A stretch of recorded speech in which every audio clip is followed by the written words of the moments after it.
Descriptive statistics. Generally, one of the first things to do with new data is to get to know by asking some general questions like but not limited. That not limited to the various questions, that is what variables are included, what information are we getting, what is the format of variable, string, numeric, etc. What type of variable, categorical, continuous or discrete, is a simple or population data. So in the Excel, go to tools, data analysis. If you don't see data analysis option, you need to install it. Go to tools, add-ins, a window will pop up and check the analysis toolpath option. Then press OK, try running data analysis again. So in the pop-up window, select descriptive statistics, click OK. As you can see in the picture shown the right side.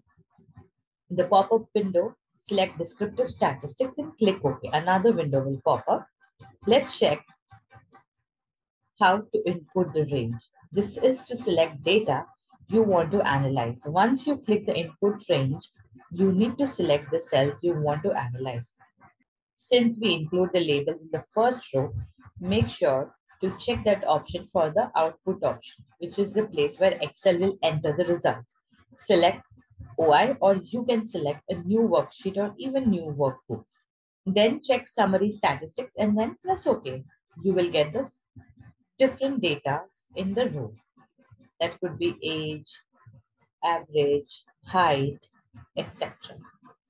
With the whole descriptive statistics cells are selected, go to format cells to change all numbers to have one decimal point. When you get the format cell window, then select OK. All numbers should now have one decimal.